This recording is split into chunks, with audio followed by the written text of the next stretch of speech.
Sorry, welcome to Movie Crap Live. How are y'all doing tonight? Decided to start a little early. I hope it's actually going to... What was that? Oh. Step into whatever. K-Master's here. Oh, Sinram is also here. Austin Cornbread Purple Goop is also here. Let me make sure I can actually hear myself before I go. Okay, there we go. Said Purple Goop, Austin Cornbread, I believe. All the coolest people here. Oh, Javier Partello. Who do we see here? Major Mekazawa, Austin, Purple Goop, Cornbread. I think I said everyone. And we are here. I will send out the things. Thank you all very much for being here. And yes. Sorry if I spooked you into that. I was ready and I was like, well, maybe we should just start because I'm here. Okay. Welcome to the show. Welcome to Movie Crap Live. Let me switch. I'm like, oh, maybe I wasn't ready. No, I'm ready. I'm good. Welcome to the show. I feel like the shirt is appropriate. Also, it's comfy, so I like that too. I like that too. I'm a little slow today. Hey, Rat Boy Mickey. Didn't have the greatest sleep last night, but we're here. We're doing it. I think we can do this today. I think we'll be okay. I hope y'all have had a good week or whatever you're doing. I guess I'll just do some small talk right now. This is just to get into it. First off, of the various things is I did do free comic book day with the kids. That was fun. I haven't really looked at the comics since, and I didn't get to do a post of like, here's what we got or whatever. I did get a cool Speed Racer comic for myself, and the kids got comics, and they got Batmobile Legos, which is cool. The only part that was weird is like, it's because Diamond fell apart. Half the comics said comic giveaway day and others said free comic book day. But I don't understand, why two different names? Like, what the fuck? What was that about? Anyway, it doesn't matter. I think Cornbread or someone in the Discord explained it to me, but it was just very confusing. I was like, what is it? But they're still free comics and we got comics. It made me, I actually had some cool conversations there. I kind of want to hang out at my comic book store. I was like, I don't know. I should probably, they do some cool stuff there. I should hang out maybe more. But it was cool. It was really cool. It was wonderful. It's always wonderful.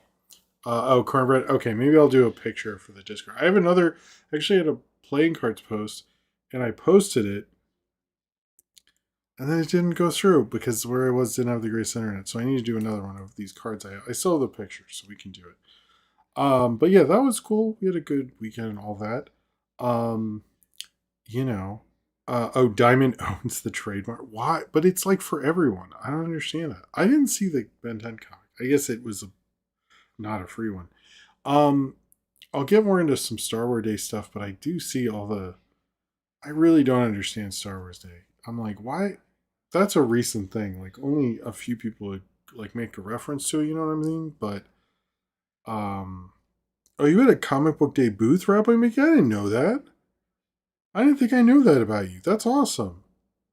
Congratulations. Send me some of your stuff. I don't think I know, man. That's awesome. Where else was I on this? But yeah, I don't, Star Wars Day confuses me. I'll get into more of that during the actual show. But it's like, why do we do this? And then there was no big thing. Everyone, hey pup. There was no big trailer or look. I was like, what are we doing with this? I don't understand. I just don't get it. Whatever. If you hadn't seen, I believe this was the last you worked for Mothra? Like Mothra was your boss or the comic? I didn't know this. Is this the Mothra comic that came out? I wanted to read more of that. I didn't know that was you. That's wild. Okay, this is crazy. I'm gonna look. Send me something. What are the things? I'm very curious now. Yeah, I was doing the cartoons, and I really liked that series. And a couple of the creators liked the reviews and I felt good about it. But yeah, apparently, see, the thing is there was no official like it's over. And then if you look on the Wikipedia, there's like way more listed, but on their YouTube channel on the playlist, they don't have any more unlisted. So I don't know. I'm curious if something's gonna come out on Monday. But I'm sorry that it's gone. Um, but it's it was a cool series. I'm glad I did it. But I would like to do more cartoon short reviews. Maybe I will. You'll see. Okay, so it's Matt Ratboy. Oh, that's awesome, Ratboy. Queen of the Monsters. I think I definitely looked at that. That is wild. I didn't know this about you this whole time. Sorry, that's cool. Hey, Nathaniel Foga, and hey, Javier Portello. Didn't I say hello to you? Did I? I think I might have, but you can. Yes, I do. Whatever. My only other loose things is I don't like the Met Gala. However, I really, I know we're pro Sabrina Carpenter on this show, but that Sabrina film dress. I'm sorry, I really like that. I don't fucking care. I don't like the whole idea of the Met Gala, but I was like, that's kind of cool. I don't, I know she was very much in the Met Gala. Hello, Jordan Slavlo, but like she performed there. But that was I'm like, I don't know, like the rest of them. Like I like SZA's dress was alright, but like the Sabrina one, I was like, whoa, this is really cool. I thought that was a cool idea. And it was Audrey Hepburn's birthday, and her name's Sabrina. I was like, this is just wonderful. I love everything about it. I don't fucking care. Hey Anthony, how's it going? Oh, congratulations. Hope people bought your seasoning, Anthony. Um, but yeah, I thought it was. You know what? I don't care. I don't. But I think it's awful and horrible, and I don't really get it. Anyway, let's talk about. Okay, so this is before I get into Candy Crush. Before I get into some throwback stuff, and I want to bring up something with that, but and this isn't. I'm not trying to be like this movie's forgettable, but I can totally understand this.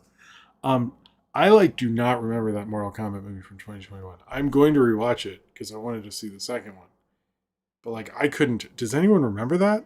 Does anyone remember the first Mortal Kombat? Like I don't remember that.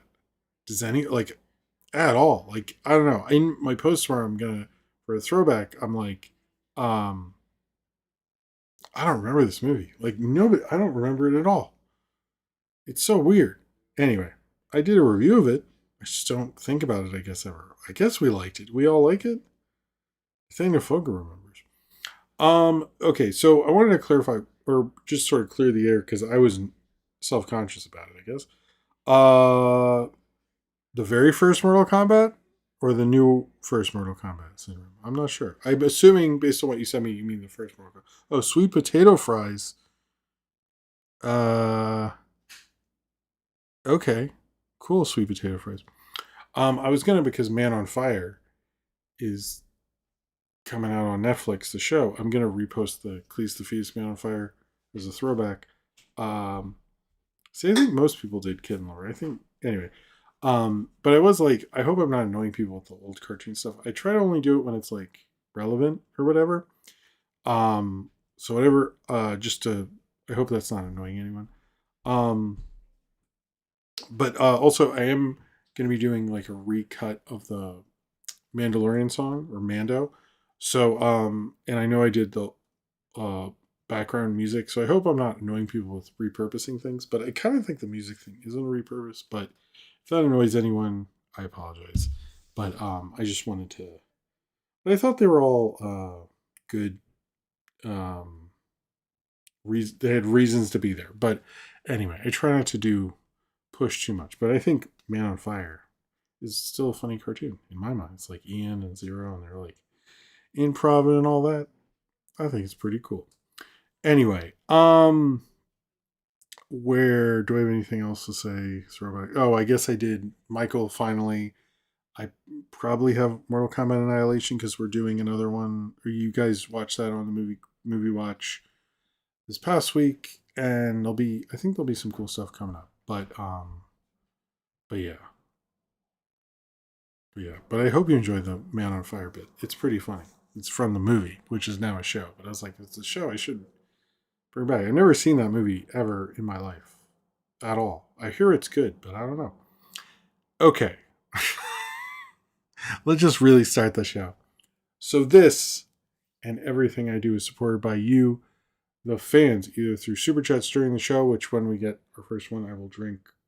I don't think it's on camera. I hope it's not on camera. It's a surprise. It's not on camera. So you'll drink this energy drink, which is over here. But once there's a super chat, I will reveal it, which I think is fair. But also, if we get, but also you can support me through the Patreon, which is all sorts of cool exclusive stuff, including like my commentary series, which is a Patreon exclusive, as well as more power in the movie review vote. $10 and up patrons get postcards, all sorts of exclusive stuff, as well as it helps me to continue to do what I do. If you do a super chat, if we get to $20, I'll let the lights get all flashy. If we do $40, Godzilla will do a roar here. Let me do the first one. Oh, that was short. Okay. Thanks, Godzilla. And if we, yeah, so I guess the next one will be the fart. The fart noise. Um, but yeah. But yeah, that's of course if you're financially able to do so. If not, liking this video and subscribing always helps. Turn notifications on if you want notifications on. It'll help you know about instant premieres when videos come out. For most of the time, every now and then they don't do that, which is annoying. But for most of the time it does. And yeah, just hey Mandela Butterfly, or just yeah, liking this, subscribing is always appreciated. But if you're just watching this and you don't even have a login, just watching is still support, and I appreciate you being here. But yeah, Mark Palova movie. My contribution to Godzilla. Okay. All right, Rat Boy Mickey. I will show the thing. This is I just have the cherry cola one again. Sorry, that's not too exciting. Oh, Bloxy's here. Okay, there we go. Cheers to Rat Boy Mickey. And cheers to knowing more about you. I hope we didn't. I think that's really cool. Kevin James can make a good call passing Animal Farm. You mean passing on Animal Farm? I think you mean passing on Animal. I'm surprised because almost everyone else did it. So, cheers to you, Bloxy. Thank you very much for the super chat. Okay, we can put this here. Also, I didn't forget. Don't worry, we have the Discord, which is a really cool community. If you like everyone in the chat here, that's where they all most people hang out. Hang out and it's a really wonderful community. They do movie watches. They did Mortal Kombat Annihilation last week. They're doing Over the Hedge. Al Vasquez is hosting a movie watch this week. There's the licensed playing card channel. I asked them what they want me to talk about in movie crap this week. There's always a daily question in general, all sorts of stuff like that. I feel like I'm bungling this, but it's a really wonderful community. If you'd like to join the best Discord or the coolest Discord you can, please do so in the link in the description down below. And it's run very well by Ryan Walterson, Zane Powers, Cornbread, and Austin, and they do a great job. And it's this Friday is the movie watch.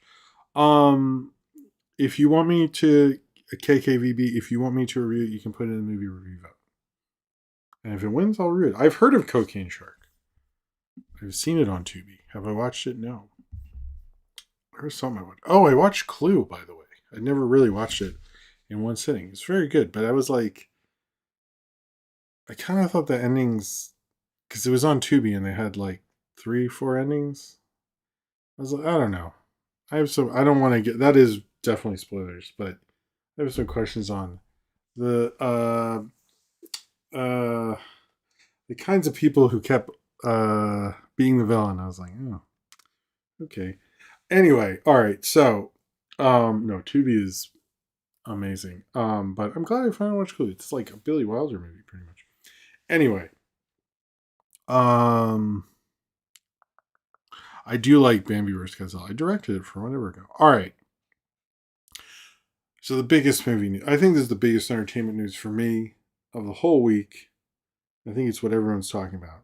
And of course, that is the Regal roller coaster has changed. This came out today. This is a big announcement. I didn't think it would ever change because how can you change perfection? To be honest with you, I really like the Regal roller coaster. As you know, I have Regal Unlimited. I go pretty much exclusively to Regals because it's cheap and stuff. But um, uh, but I really like the Regal roller coaster effects. My kids like the Regal roller coaster. At some point, I'm not even joking. I will make a video called "The History of the Regal Roller Coaster" because I really like it. I think it's a lot of fun. It's fun watching the roller coaster, and they put out a new one today. Um, and I will not review it fully. Like I'm going to put out a review. I don't care, but I refuse to until I see it in theaters. Once I see it in theaters, which I will, obviously, I might want to watch it before. However, I mainly like it. It's upside down. My kids even were like, this isn't as exciting. And there's certain things I think they could have changed. However, the Octopus Planet was amazing. I love the Octopus Planet. I wish we'd have the jump scare popcorn, which seems to be many people's complaints. And that the roller coaster doesn't end in a movie theater, which typically it does. It ends in like space somewhere. That was dumb. So I think it's sort of neat. I think I got to get used to it. I kind of still prefer the other one. However, I will hold off on my full opinion until I see it in theaters. I think that's fair. But they're not like always the greatest thing. They're just a fun little silly thing right before the movie. I quite like them, and then they've stitched to it and stuff. I should probably review more of their dumb Regal segments, like the what was the one with Danny Trejo and stuff. I should have done that. I don't know why I didn't, but although they kept playing the one where it was like the couple and they kept changing costumes based on the movie, but they're all like these genres. It was so dumb. They're like not as good at making pre-theater stuff. Anyway, to me this is big. I feel like nobody cares, but I will do a review of this. It'll definitely be a short because I don't think anyone wants to. But one day I'll make a Regal history of the Regal roller coaster because I think it's amazing. Almost as good as the general cinemas clean up your trash. I love pre-theater. I see movies, so I like pre-theater entertainment. Oh yeah, they did have a Sonic one. They had a Zootopia one. They've had a couple ones there. Oh, okay, hold on. Cinerum said I have a Regal Theater in Chicago, so I will see the roller coaster when I see a movie there. Maybe Mando and Grogu. You know, I went to when I was in Chicago, and I should have met up with you and was dumb. And didn't. Well, it was like a wedding weekend and stuff. I should have figured out though.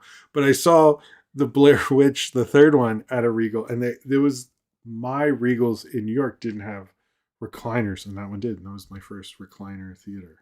And you told me the theater sucked. So I guess it did. Anyway, cheers to you, Sitter. I'm sorry. I don't know why that made me laugh. Okay. But Kevin James rule. I wouldn't mind if they had like A24 should get in on that or something. Anyway, like have I don't know who's a character who they could do that with. Oh, what was the next movie in the Disney marathon, Dan? I was actually thinking, by the way, I should do Home on the Range, but the whole time call it Bust a Moo because I'm like it should just be called that. I don't. It was so big on the poster. It's like bother me. Like come on, just it should be called Bust a Moo. Um, shouldn't it? I think it should. Anyway, all right. So, um, Ted Turner died this past week. This was kind of a shock. I don't think anyone knew. I mean, he's old and stuff, but I don't think anyone knew he was not doing well. And he passed away. I am conflicted on this because I agree we would not have our perception of classic movies and cartoons without him. And he was one of the few people, even people who hated, he invented the colorization stuff for black and white films. People who hated that he came up with that when I was a kid would also bring up that when he did the colorization, he would find the greatest print in the world, and make a copy of it and then colorize it. And so he was actually inadvertently preserving Phil. Like he was really good at preserving film. And, Cartoon Network, he definitely like made sure, I don't know how responsible he is for Space Ghost and Adult Swim specifically. I feel like he was not really involved at that point. However, they did a tribute to him, and a lot of people have done tributes to him based on the thing he created and everything he did. However, he created cable news, which I just don't. I think his legacy, and he bringing out. I saw that 60 Minutes interview that was going a little viral. How the news people were like, "Well, your legacy is CNN." And he goes, "Well, Cartoon Network actually has double the ratings of CNN, and I'm really proud of Cartoon Network." And they just changed the topic, and I was like, "Dude, what? Come on!" Because I do think the problem. This is a larger problem I have with a lot of like media that's considered mature is like news and stuff. Nobody talks about like what is influential and what will matter in 5-10 years. And clearly like that boom in Cartoon Network, we're still talking about it. We can still feel the vibrations of that culturally, influence wise, like same with Turner Classic Movies. I don't feel that with CNN. I think CNN 24-hour news cycle is honestly kind of poisonous. And also like it wasn't about informing you. It was about sensationalism. It was about like repeating the same bullshit. I actually think headline news was a little better because they have to like cycle things out. It wasn't about like, hey, look at this cool thing we found or this new fact or scientific discovery. It was just about like how can we get ratings at a certain point. And I honestly think that really sucks. But it did seem like he um really wanted good stuff and really understood like, well, I can get this for content, but also like no one's using this and this is great entertainment. And he had a certain pride in it, which I think is awesome because I will get sorry, Dan, I'll get to you in a second. Thank you for doing that. And you're right, he did play the Muppets, and that's how I first saw the Muppet Show. You reminded me of that just now, Dan. Oh fuck it, I was just talking about. I'll just do yours. Dan, my main takeaway for Ted Turner is that the man loves sports, cartoons, and the Muppets. He's okay in my book. LOL. Cheers to you, and you're right. No, when I heard him talk, because he would talk about like he or no, okay. So I was thinking about him specifically and how people were saying he's like a decent billionaire, which seems implausible nowadays. But I remember I think it was Joyce Carol Oates recently on Twitter talked about how Elon Musk doesn't have any interest in anything. And how all these billionaire rich guys, like the thing is like Ted Turner or the famous rich guys of old who built like libraries and like art and like preserved the art and made sure it was important and like stuff like that and cared about culture. Like they were interesting and they had things to say and they cared about art and all this cool stuff. And like Ted Turner had his own interests. Like whether you give a shit about wrestling or the Atlanta Braves or whatever, he had a passion for something that was beyond his own ego, which was he still had a big ego, but like he did stuff. And like she was questioning that like none of these guys do that anymore. And like why like they're so vapid and they're like honestly kind of forgettable, like pretty husks of people. And they're like totally I'm like, yeah, that's what made Ted Turner cool. Is like Turner Classic Movies was a really smart idea.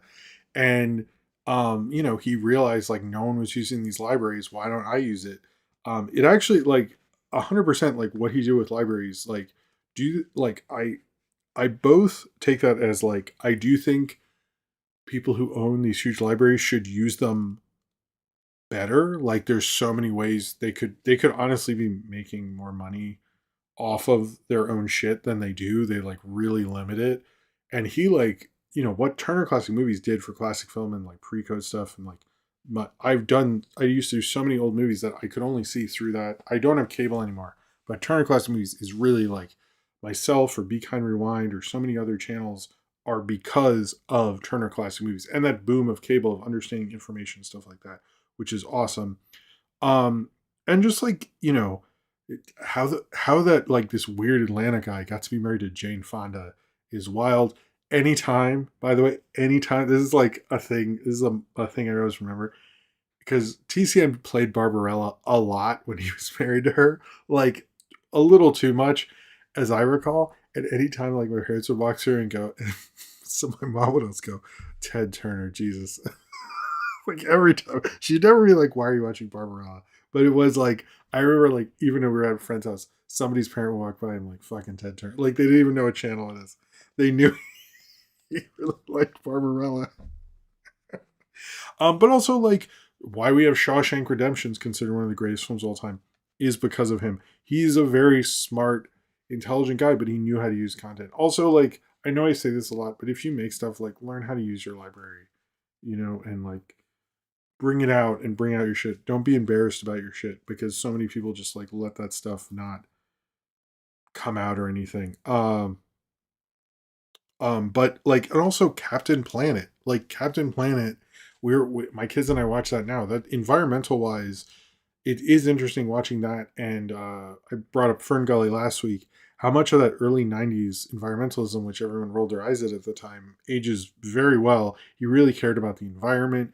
He bought a lot of land and he gave it back to Native Americans. He was like, he was a guy who had like a lot of wealth and a lot of land and stuff, but he definitely like made Atlanta where it was. I know he has a street named after him in Atlanta somewhere. So you guys can correct me. I'm fairly certain when I was in a Uber, I was like, Ted Turner way. Um, I also think, Captain Planet was a part of my childhood. Adults, like, he got with Cartoon Network and how he ran that helped Space Ghost and like those really creative people like Mike Lazo and all those guys because of Cartoon Network. It's just like the legacy of this dude when he bought all those film libraries and how he cared about wrestling and got that to help to be where it was. Like, it's just, a couple of people asked me to talk about wrestling. I tried to look it up. I don't really understand it. So, then if I remember when you saw the Captain Planet Foundation in Atlanta, I believe it's still there. I heard it's still there. If anyone's going to MomoCon, get your friends and take a picture of it. That's like oh man, I miss MomoCon. Cheers to you, Nathaniel Fogo. But he really did stand for something. As much as I want to shit on him for, I think cable news is a real disease. And really like one of the worst things ever. What sucks is like, as I watch news now, is like, news could be really cool. But news is determined to not be. It's like, Jesus.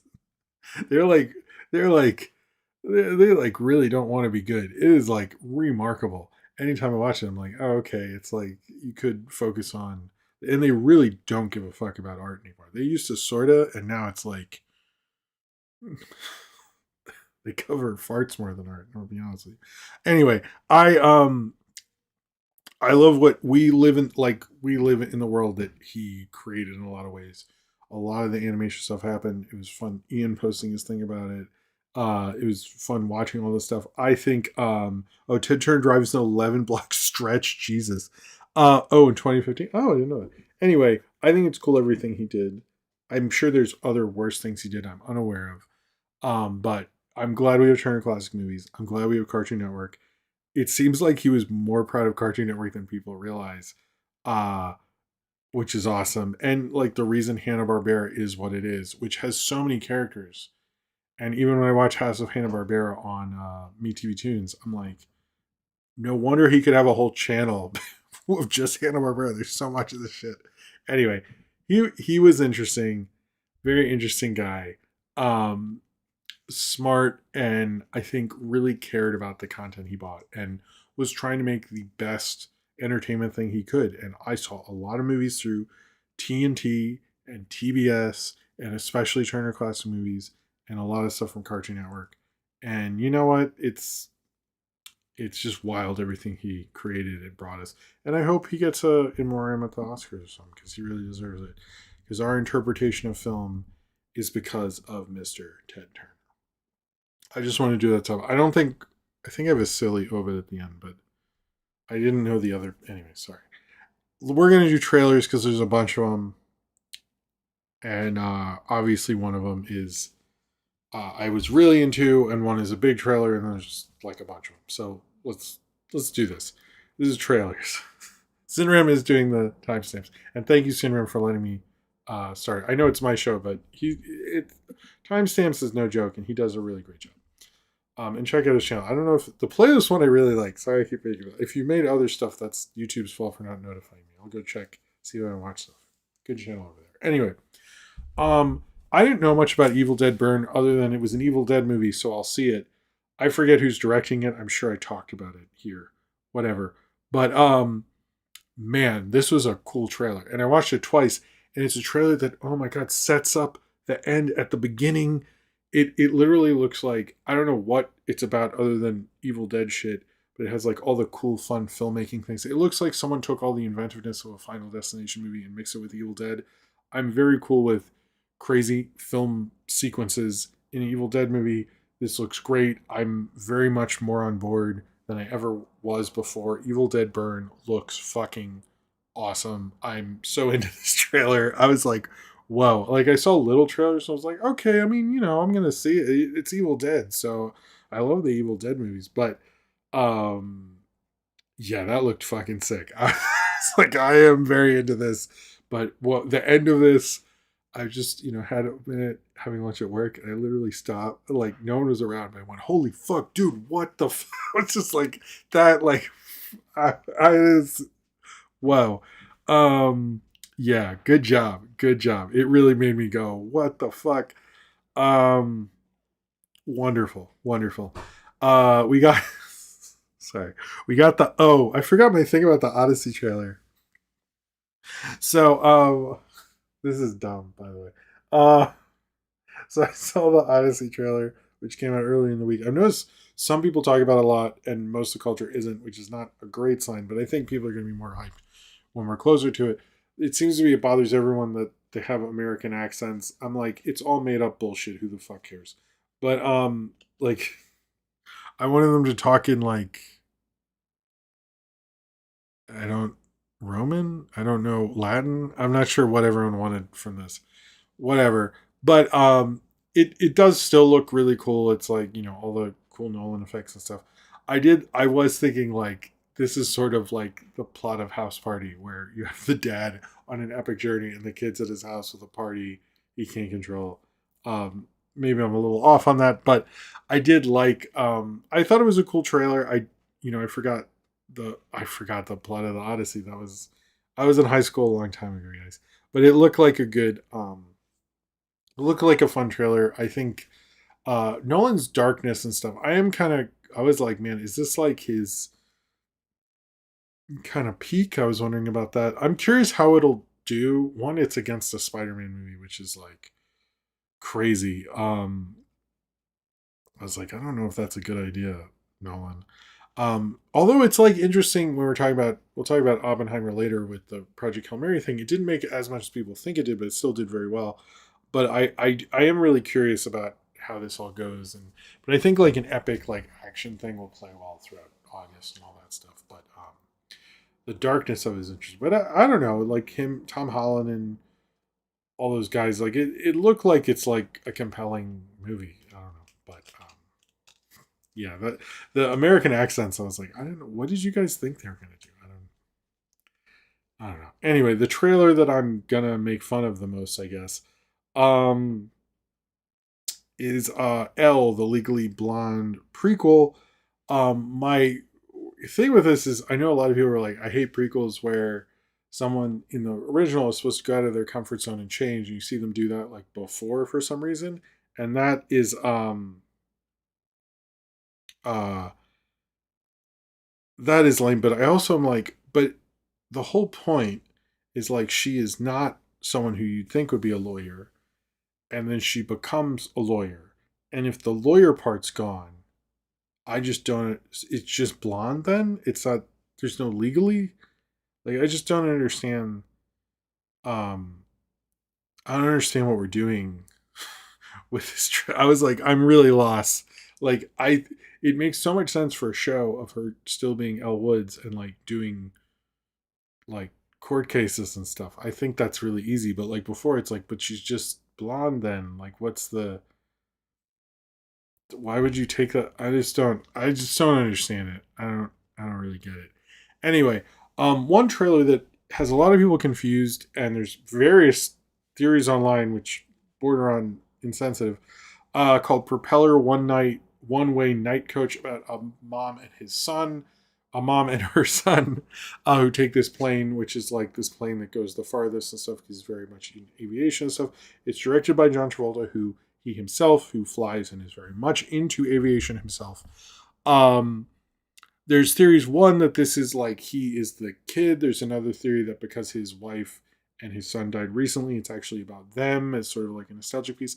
I don't know. It looks like kind of like a fun mother son plain nostalgic plane movie to me. It actually doesn't look like bad. I was like, I'm sort of into the idea of this. I don't know what it's about. I don't really want to like put all that on this trailer. I thought that was a little weird. I do find it odd when people make like 20-minute videos on trailers. Like I find that so bizarre. Like and they go up on all these like weird rants. I'm like, you haven't seen the movie, man. What the fuck? So I don't know, but I am open to watching. It seems like a cool idea. Anyway, um, this one I don't think anyone saw, but there was a trailer from documentary series which I think is just on demand now, but it will probably be on streaming eventually, called Knight Rider Declassified. I grew up watching this when I was a little kid. I like Knight Rider when I was a kid. I haven't watched it since, although I have been watching the show Hunter from the 80s, and I really like it because it's like this guy and this girl, and there's no sexual chemistry between them, which is cool. It's like basically like what all those Gen Z, marketing things say. They don't want two couples who do, who not everything has to be romance stuff. But I like in the first one. I'm just going to talk about Hunter. In the first Hunter, he's fighting Brian Dennehy on a roof, and then Brian Dennehy just falls off the roof, and the guy goes, "Works for me," and that's like his catchphrase. And it's always like he's doing all this crazy action stuff, and then like the dumbest crap happens. Um, and then he's like, that's fine. And it's like works for me. I was like, I love that. That was the whole show. This guy doesn't give a shit. It's really funny. I actually think they could reboot Hunter. I think it's pretty cool. I'm watching the early seasons, but then on MeTV Plus, I'm watching the older seasons. This is like very much a thing only I care about, and I'm very happy only caring about it by myself. But maybe I'll make a review of Hunter at some point. This will be my fandom. I need to find a Facebook fan page, but it definitely came out when I was like one or something. It's like very much post Miami Vice, but like not cool. Anyway, but if you want to watch Knight Rider Declassified, it is interesting how much action shows were a thing then. I feel like they're not as much on broadcast TV. We really need to make those bigger. Anyway, there's a trailer for Tony, which is about Anthony Bourdain. I don't have any issues with Anthony Bourdain. He never became a thing for me. So it looked like a fine movie about a kid learning to cook. Good for him. I did like that he was nice to Jonah from Mystery Science Theater when he did his sketch thing, and he was like very down to do it and be like mainstream and stuff. I think that's really cool of him, but other than that, I don't have many opinions on it. But it was like I would like though if there's a biopic and it's all the signs that it's like a certain person, and at the end they go, "What's your name?" and they give like a completely wrong, like offensive name. I was like, that would be a funny bit. Anyway, um, but I don't know. I'm like not super into the Tony thing, but it didn't look like a bad movie though. I was like, if it wasn't that, then it would be. Hey Gary, what's up? Okay, in two, it is Matt Johnson's everything. I don't know. I'm just still like I'm not in love with it, but it didn't look like a bad movie. Cinerum says, since Elle is a prequel, maybe it was about her crazy adventures with her uncle, James Woods.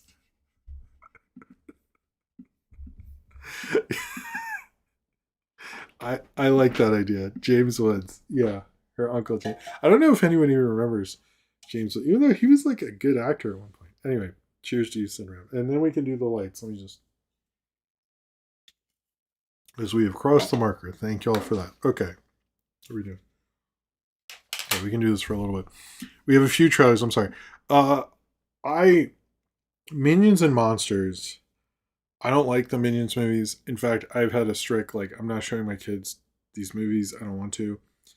But although I think Sophie went to see one of the Despicable Me's, but she never asked to see it again. So I was like, all right, that's okay.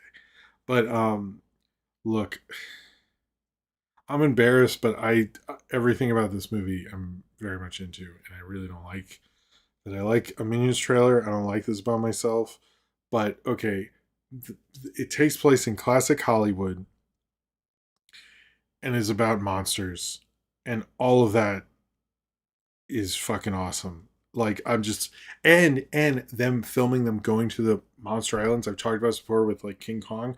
That was a thing in classic filmmaking. I was like, all of this is like shit that I would talk about for too long. Like this is wonderful, and like Cthulhu's in it. I'm just like, I don't know, man. I kind of like really want to see this. It's like I can't believe I hate that Illumination has done this to me, but I was like, this seems actually pretty cool, like a smart idea. Like they're actually like give a shit about movies. I don't know who directed it. I don't. I think I really didn't like the first Minions movie. I don't know what Minions number this is. Um, we're getting a little too close to the Hitler stuff because I believe you guys hid in a cave until Hitler was gone. So I'm wondering how they're gonna do that one. But anyway, it looks pretty good. I don't know. I'm kind of into it. I feel really stupid. But uh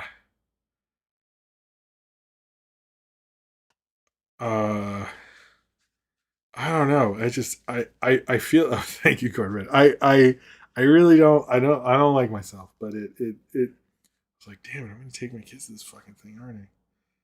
Damn it. I was like, fuck. But it does look cool. If it God if it Ryan just said you watch this will get better reviews than Mario Galaxy. I was like, I think you're right too. Damn it. Anyway, we also got a featurette. This is the last of the trailers. I'm gonna count this as a trailer. I know it's a featurette, whatever. Laika's Wildwood. It still looks really good. I would like a trailer before Masters of the Universe, even though that does not look like it's going to do well.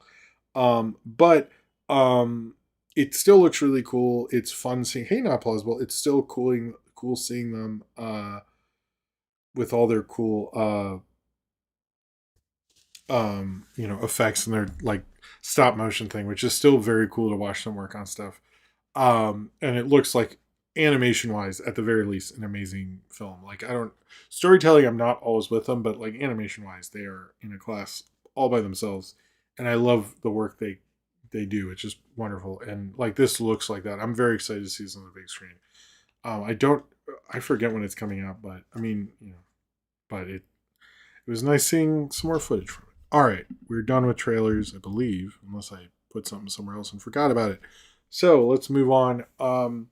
The new Planet of the Apes movie, which we have not heard about in a while, it was becoming a bit of a thing where people were like, "Hey, what's going on, Disney?"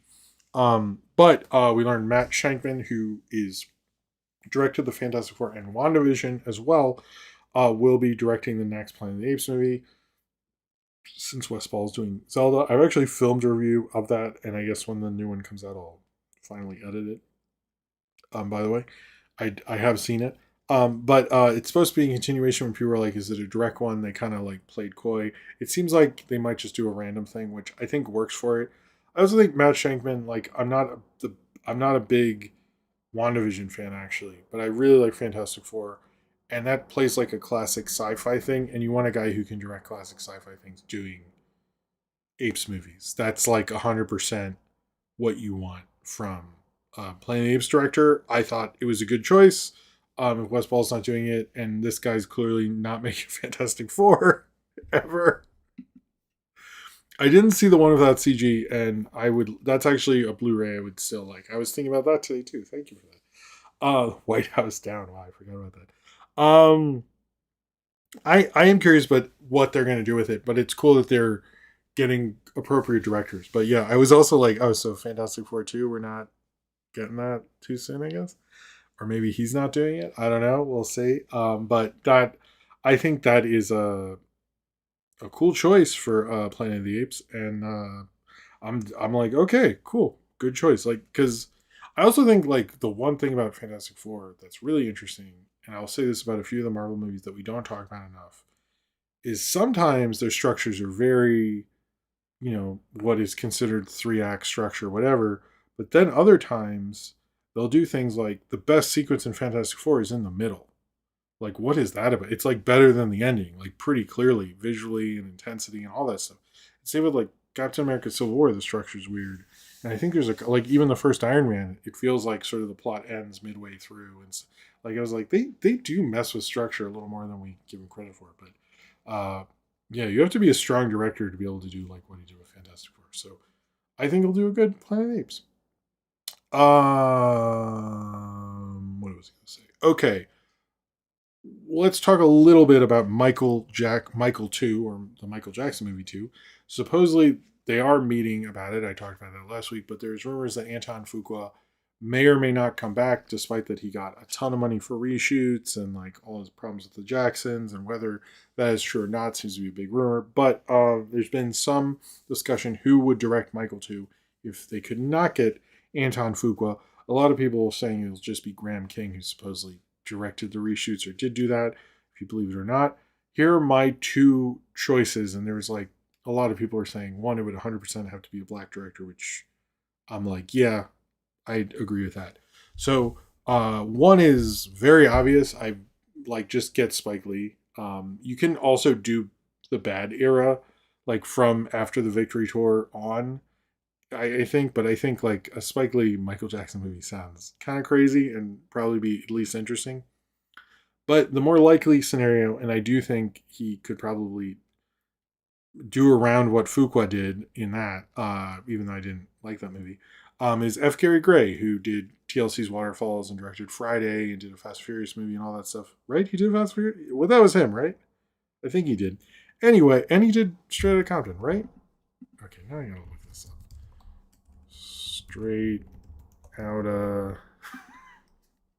like Straight Outta... Oh, it's free on Roku channel, you guys. Yes, that's F. Gary Gray. I was right. Do you know how many times in videos where I say something and this person directed it, and then like I gotta pause it and look up the thing that is definitely true.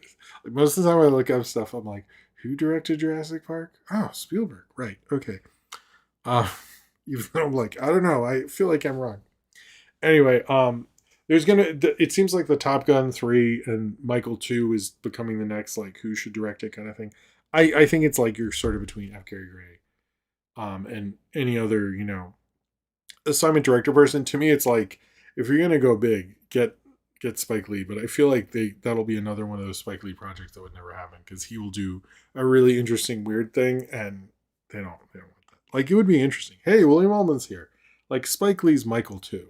And he did the Bad documentary, which I watched a long time ago. So I was disappointed there was no. I don't know. That I said this in my review, but it's really much a thing that should be several movies, and they should have made a Jackson 5 movie, and then Michael Solo, and then 90s, and to death, basically. It should have been like a trilogy. Like Dark Phoenix, Michael Jackson. Anyway. Just like too much there. Oh yeah. Oh, okay. So this is my one last Michael Jackson thing. This is a crazy story, and I'd heard it before, but Rap Critic, who did one of my more favorite reviews on the Michael Jackson thing, supposedly, and I looked it up, and it's like very verified actually. Whenever he heard it was either Beat It or Billie Jean or something, and he's playing it in his car with his friend, and they're playing it, and they're like, "This is the greatest song ever. This is so awesome." They're so into it, and they're like playing it over and over again. And this guy like is honking. He's like, "Dude, you're on fire." And he goes, "Yeah, this song's awesome." He goes, No, your car is on fire. And they didn't notice because the song was so good. How did you not put that in the movie? I don't understand. I was like, I forgot about that story, but it's like, why would you not put whatever? That's like just a cool story. Like, you could have a car on fire. I don't understand. Aren't you making a movie? Everyone knows I rate movies on how many cars that are on fire. That's why I like Sean Dielman so much. Anyway, I want to know how many of you know if that's a joke or not. I want someone to be like, but that movie is 50% cars on fire. John Dielman, everyone knows that. All right. I'm just making myself laugh. Sorry. All right. I'll turn this off so we get more. Where are we? No, green. Okay. But if you want to do more super chats, this is my second. Please feel free to do so. But I'm going to continue on with the show. We're like halfway to Godzilla. I guess that's a thing we're counting at this point. The Kim Possible reboot, and I actually wanted to talk about this Yeah, well, okay, the Old Boy remake. Let's not bring that. That was not very good. So the Kim Possible reboot is weird, and I kind of want to just have a segment or part of the show talking about it, because it's confusing and there's info about it which is verified. It's like real info and shit, but it doesn't make any sense. So, SAG, after I had it as a project that is being worked on, one of the creators said basically what's going on with it. He said it's complicated, and Christy Romano apparently recently clapped back at an executive who said the show is irrelevant. I hear that ring, the doot doot doot doot ring on someone's phone at least once a day, every day in New York. I hear that all the time. I constantly see shirts of it. It's definitely one of Disney's biggest. Like, I did not as big as Phineas and Ferb, but it's definitely like up there. So I don't understand why there wouldn't be a reboot. But I'm also like, what is going on? Because there isn't, like, Ryan and I were talking about this, and I was like, wait, is there more? I'm missing something? He goes, no, this is all there is and stuff. And like, it's just weird. Like, figure out your shit, man. Like, I don't understand how you have like the voice actor talking about how they're mad at the executives. One of the writers, like, I don't know what's going on, but it's definitely like something's going on with it. Like, just like clearly you need to make an announcement about this, but it is one of the more confusing reboot things I've ever heard because they clearly like didn't keep it quiet, but also refused to do anything. Is just, I think the show deserves better than that. Um, it's just weird to me. Like, why would you do that to Kim Possible? Like, I don't. I just find it a very bizarre way to spread that information and not to have a statement or something. Like, I feel like in the next week or so they should be like, okay, yeah, we're doing it. Sorry, it'll come out in a year, whatever. It's just like why have like the writer go, I don't know, man, and the voice actress is like, we're not irrelevant. Like, to me, it's like, yeah, maybe these people are bungling it, but y'all are bungling it too. So anyway, in other bad Disney decisions they're making, Hocus Pocus 3. Um, this is I think it's gonna go to theaters this time. You get everyone back. I was thinking today, it was like, how many does Kathleen and Jimmy and Sarah Jessica Parker, do they just do reboots now? Is that their whole careers? I guess they make money. My kids are into this idea, um,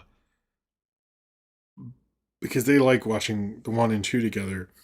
And actually, my daughter was like, "Are they going to bring back the girls from the second one, who they very much insinuate are witches?" And so the question is do you bring them back and like actually get Thora Birch and all those people? Like, how do you do that? That I actually am curious about. There was no director announcement from what I saw. It was mainly about the cast, which they got the Sanderson sisters. I don't know. I'm not as into these like horror comedy things that aren't horror movies things because people, I end up watching these a lot in family stuff, so they're not my favorite personally, but I am like, I wish they do. I don't know. I feel like they could probably do a better job, but they also very much want this to go to theaters because it was so huge on streaming. They're kind of hoping it will do well, but I sort of think the moment passed. So as long as it has an extended Walgreens ad, I'm there. That's really what I come to these movies for, is Walgreens ads, and really just show like the cheap pretzels that I buy from there. I would really like to just go on about that. And I'm like, I'm surprised though they waited this long. But actually, it's funny. It was like I was telling my wife, it was like when Devil Wears Prada 2 did really well. It was like, this is good for like movies for female audiences. They'll sell, make more of them.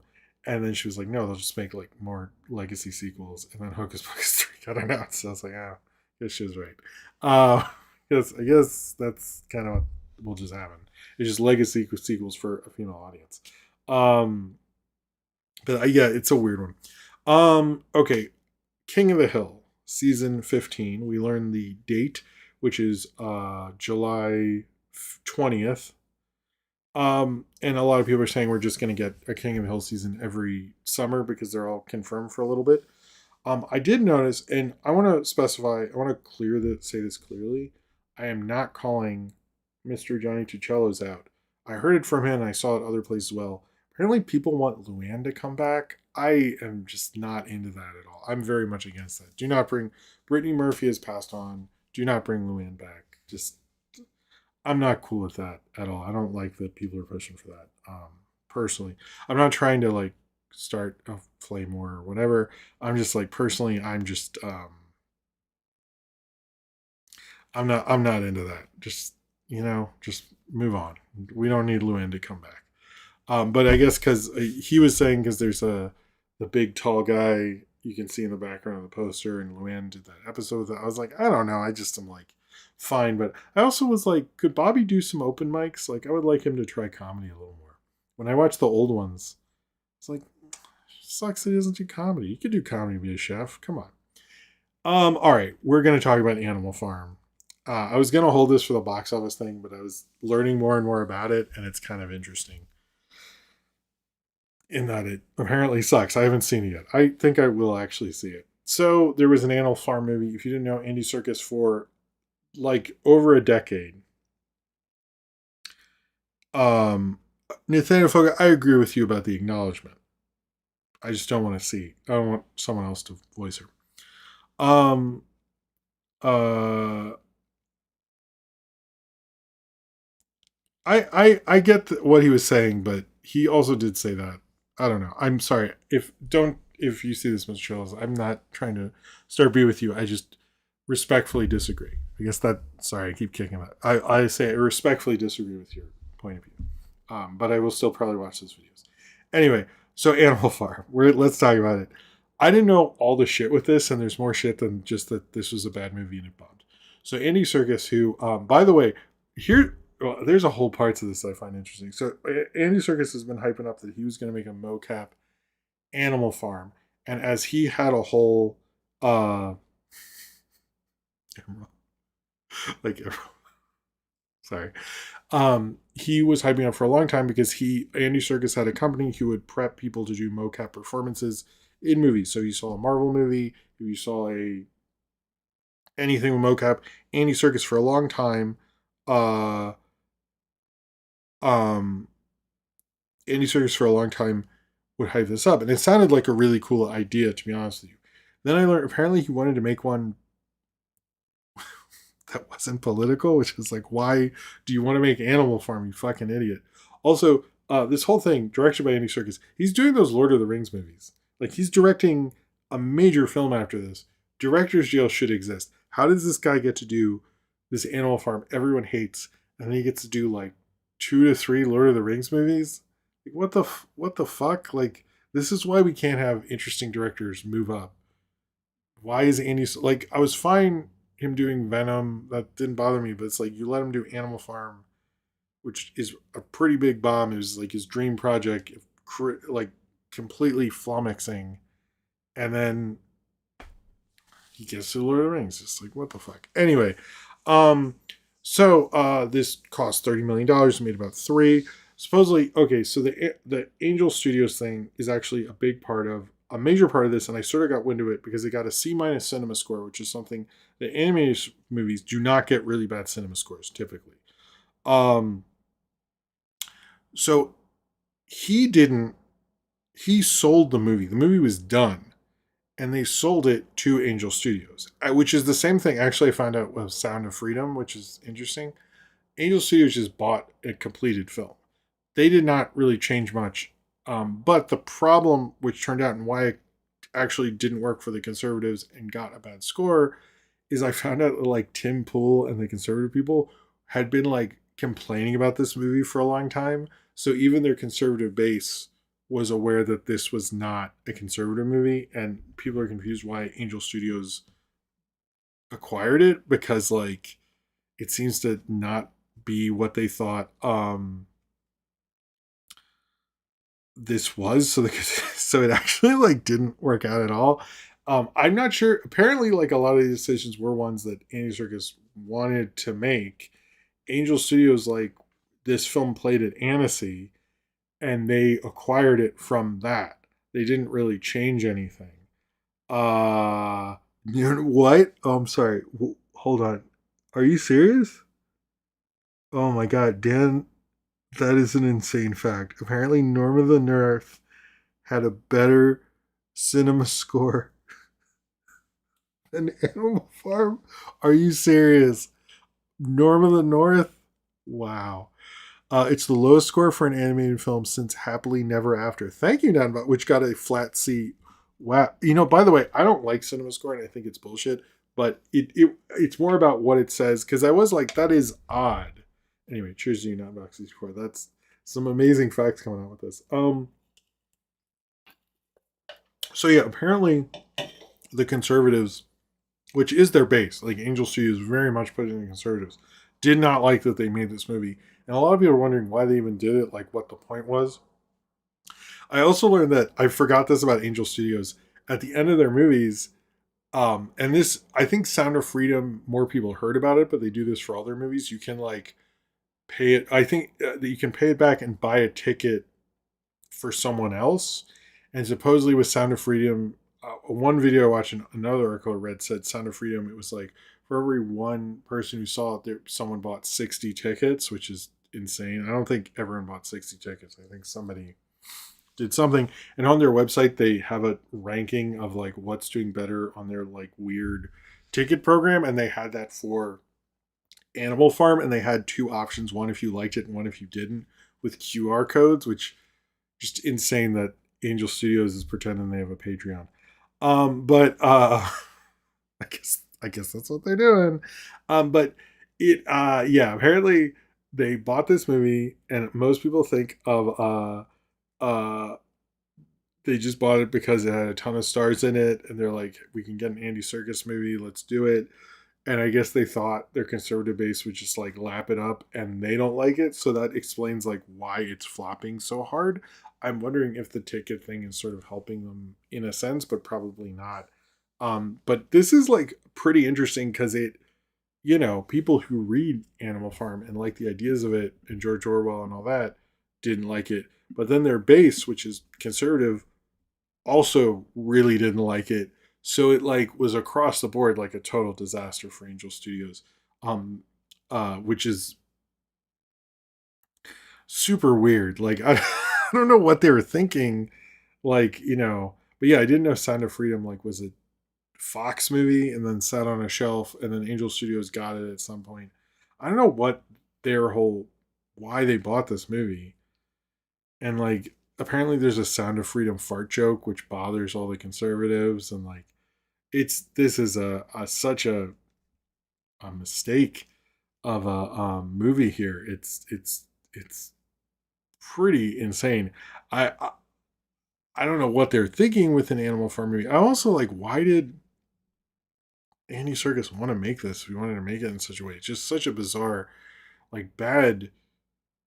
It's really bad decision making on Andy Serkis's part. I really don't want him directing. I don't know. I have to see it, but right now I'm like, why is he getting so many chances? Like, did anyone watch? Like, kick him off the fucking Lord of the Rings after this? There's this no. Apparently, Seth Rogen's pig character farts, and then he goes, "That's the sound of freedom." So that is the sound of freedom. I watched the clip. It's a real thing, guys. It's a real. He makes the sound of freedom fart. Also, like, are you gonna talk about this in the studio show or something? Like, he just like did it. I don't know. I haven't seen it yet. I do plan on reviewing it. I thought Swapped was going to be the big bad animated movie, and that seems to be like everyone's like, yeah, whatever. With that one, it's okay. And this seems to be the one everyone just flat out hates. So, wow. All right. I think I need to sort of hurry up, I guess. So there was some confusion about Heather Donahue not being involved in the Blair Witch reboot, but then she was like in the original press releases, but then she was added, but she has a different name now. So part of it might have been the confusion over the naming. I don't know what's going on, but supposedly all three of the original cast members are involved, but she has changed her name since then. So I don't know what's going on with that. But just to clarify, if I said last week she was not, she is, but I think it might be because her name changed. And so I noticed like some things about her get confusing. Ari Aster has a new movie coming out. It's called Scapegoat, or a new movie he's just starting to put it together. We don't know much about it other than Scarlett Johansson is involved. honestly, good for her because she's just doing like big Universal movies and shit, and Batman too. And it's like, please use that stardom for something. And I think that's a cool idea. Also, I want to say this about Ari Aster. William almost sent me a shirt of his that uh, uh, what's her name? Rachel Brodsky, I think, was in, and that was really good. But also, I think, and I think I'm not wrong about this, if we waited months for the Oscars, like you couldn't do the Oscars till 6 months after the year, I think Eddington would get a bunch of nominations. I really think like Eddington, I see stuff about it like every day now. I think if there's any movie that's like aged like fine wine, it's Eddington. I'm not a fan of it personally, but I hear about it on film Twitter and film stuff so much more than I did towards the end of the year. I was like, yeah, Eddington.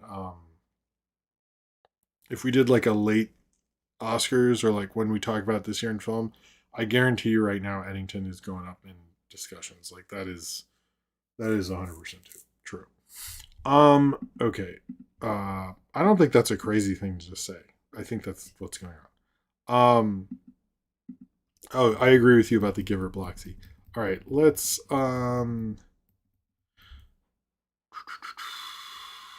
we have a half hour. We're okay, says Jim. I do have to go over the Oscar things and a few other things. So we'll go through this semi quicker. Um uh it was called Basically. Check out Basically. It's pretty cool. It's a good short film. It made me go, oh, I didn't know he did so many short films. Next time he does a movie, I'm gonna review some of the shorts. In movies that are oh no, wait. I'll do this first. In movies that are we never thought cuts of would come out in some regard, there's Ken is playing Ken Russell's The Devil's Uncut. Apparently Warner Brothers. It seems like they're just like, let's just get this out there since it was in Space Jam, the new legacy, I guess. So it's going to be playing in Cannes, so hopefully we'll get an Uncut The Devil soon, as well as the Gremlins assembly cut played to like a select small Hollywood audience, so we'll expect to see that soon. Also for Annecy, there was a few things, but one thing that is really big is the concept art for Brad Bird's Ray Gun.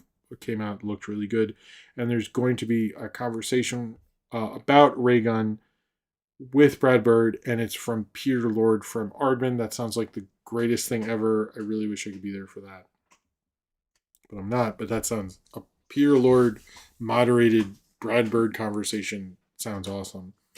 And then there's a still for a Ricky Gervais show called Alley Cats because I guess celebrities have to have cartoon shows. I guess. Okay. Matthew Lillard keeps getting roles. I think Tarantino was wrong about him. I don't have much to say there. Sorry. Okay. Two major things, and then we'll talk about Narnia and that whole thing because that deserves talking about. So Star Wars. It was Star Wars Day, and there was all this streaming data, and everyone went, "Oh, it's because the streaming data showed which movies get watched more." And it was mainly the prequels and the originals, and also Rogue One, but everyone ignored that fact, and no sequels. As someone who has seen what happens to the perception of Star Wars movies over time, and ever since I was a kid. When I was a kid in the '90s, Empire was definitely like a controversial one. Now it's considered one of the best movies of all time. Then the prequels, everyone hated them, and now everyone likes them. I'm telling you right now, the sequels will have a comeback. I know more kids like it. Those kids will grow up, and the sequels will be more of their Star Wars movies. Also, like, everyone was like, see, the Disney ones, nobody likes those, while Rogue One is in the top 10. So, okay. And Andor. Just like, you guys are like really interesting. But I will say that, like, yes, don't ever act like the rankings of Star Wars movies that people have or like data is set in stone forever. I guarantee you in 10, 20 years, Force Awakens will be high up there. Last Jedi will be a masterpiece. Rise of Skywalker, I don't, we don't need that. That's not going up there. But, uh, anyway, and that Geeks and Gamers thing about they're gonna just not erase the sequels. I was like, you're fucking a loser. They really anyway.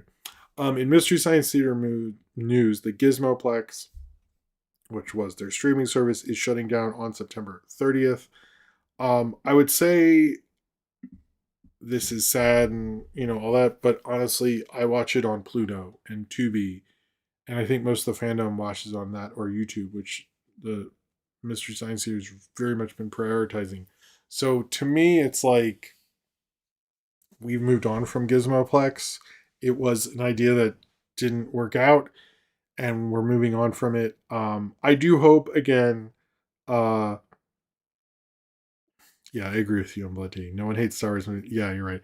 I do. It was a dumb idea, but I think it worked. But I do hope Emily and Jonah get to come back at some point.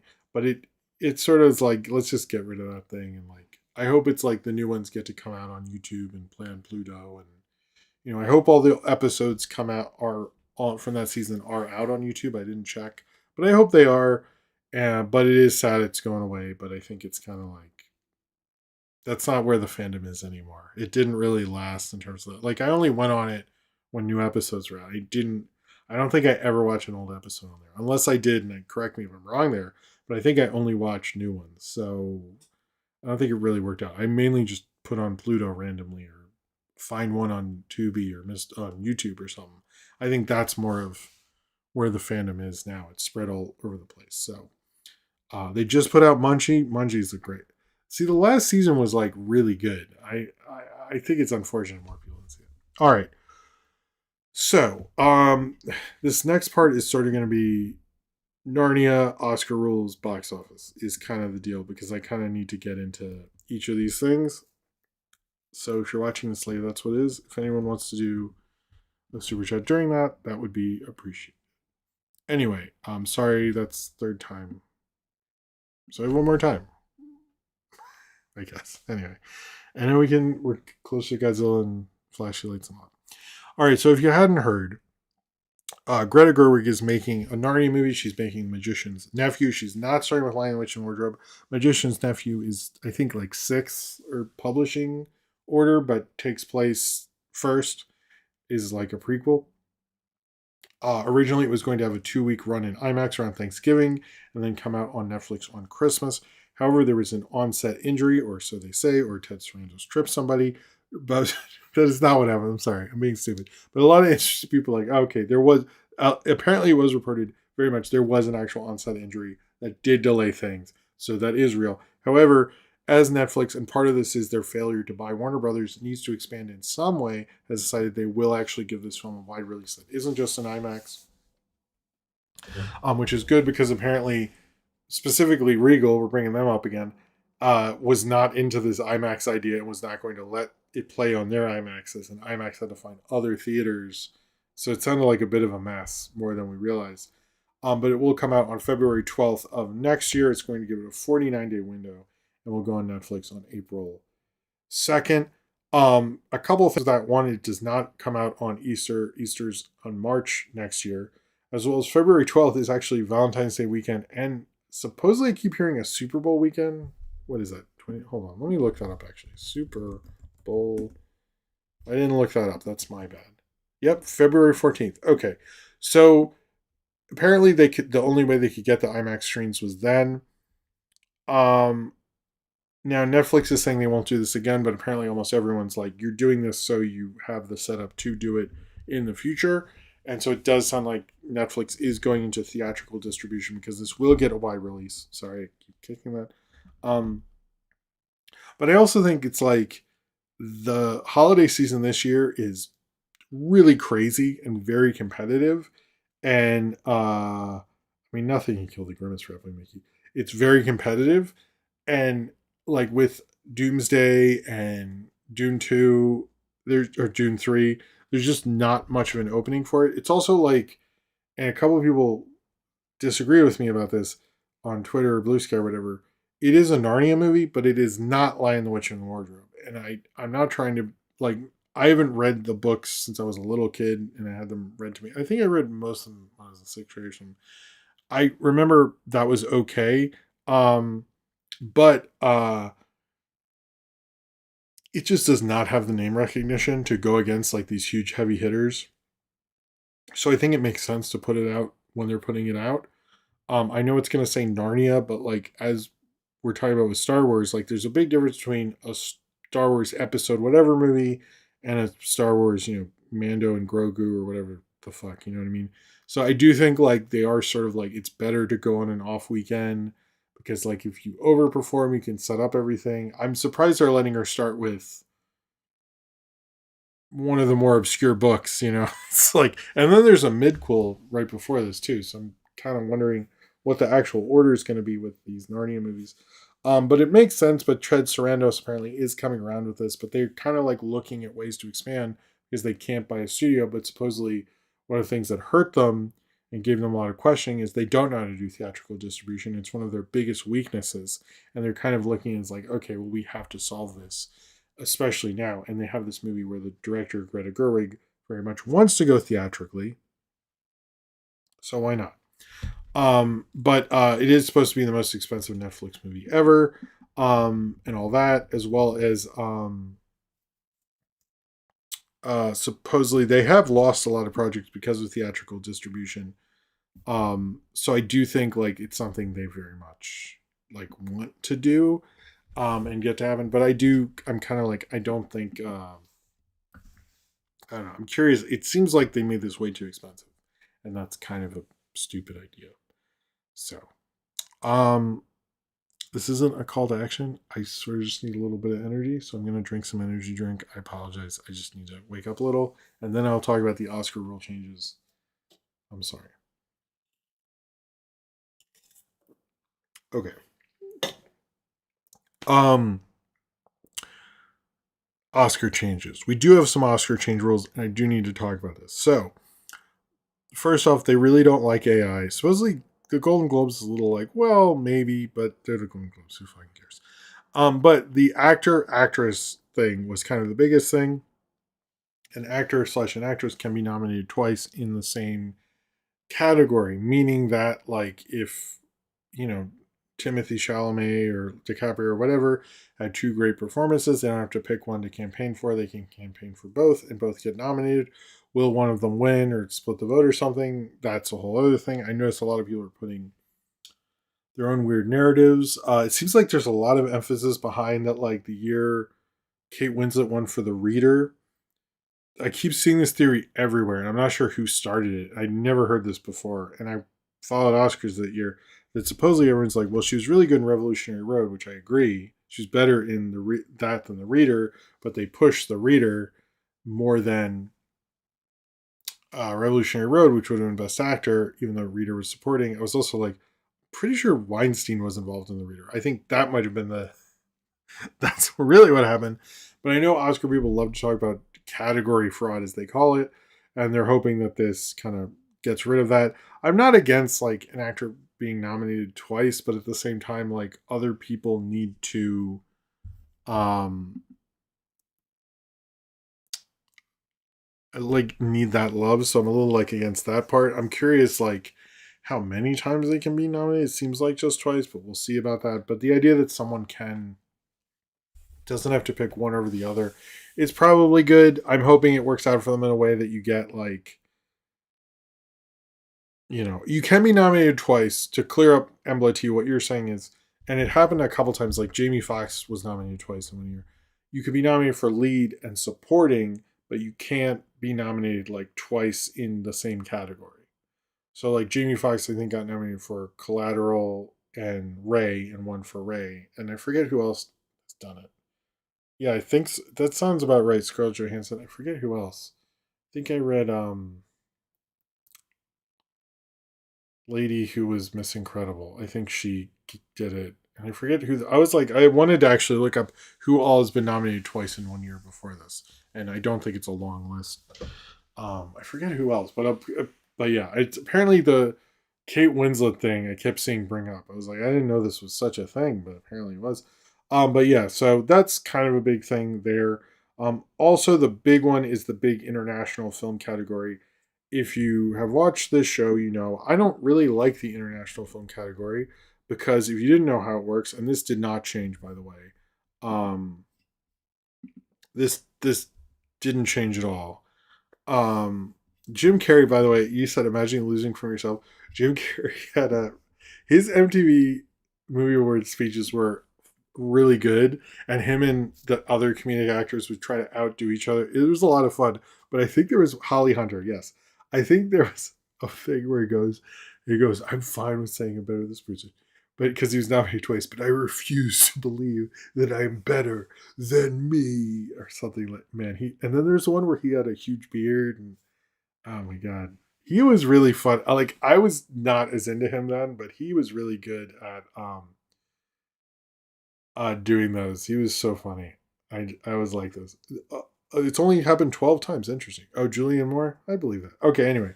So if you didn't know how I got really sidetracked. If you didn't know how international film category works, each country picks a movie. And so France can pick a movie, Belgium, whatever.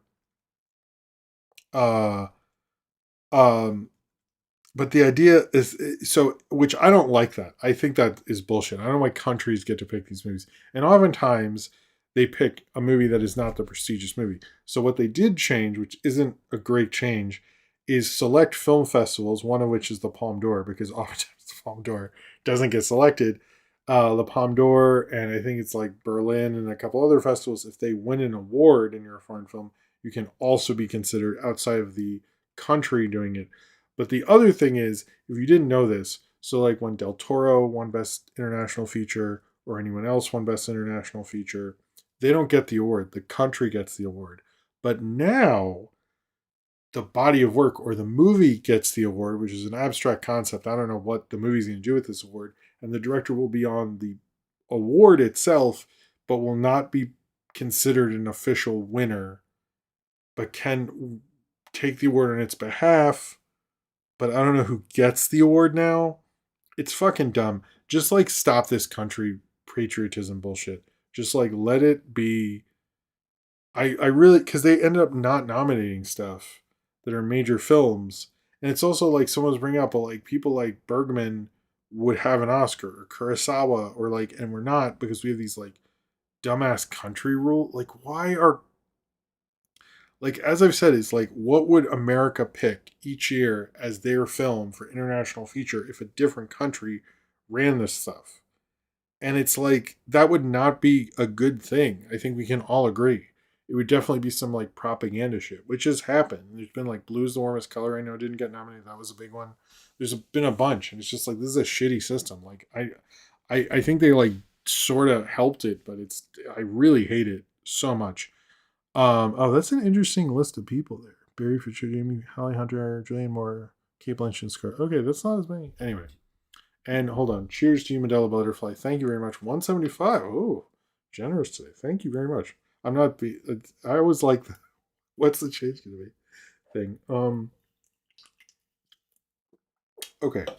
But yeah, I don't like the international feature thing. Someone was bringing up though, and I saw this keep coming. Anatomy of Fall came up a bunch, but Spirited Away wasn't nominated Best International Feature, but it did win one of those festival awards.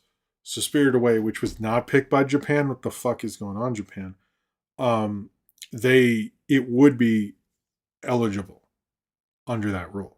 Which I'm also like, is that why Godzilla -1 wasn't nominated? It's just like, I really hate the international how that works. It's like literally the worst bullshit in the fucking world.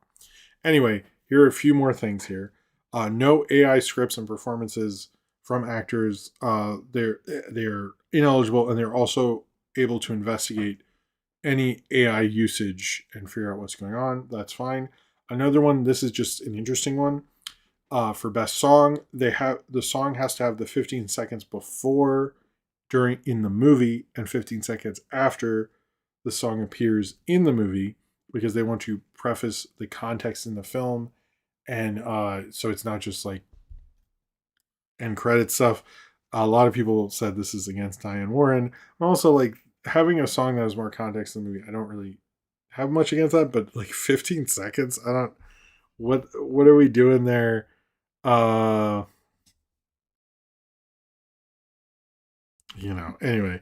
And also with best visual effects, if you didn't know, they have this thing called the cook off, and they show basically how they did it, which I think they should release these anyway. But the visual effects, they have to show a 3-minute presentation of how they did it before and after, And they have to do this for regular viewers, not just for the cook-off where certain people come and stuff like that. So more people understand how these special effects worked, which many people say will change the nominees. They won't just nominate big blockbusters or theoretically, but the Oscars will do some fucking Oscar shit.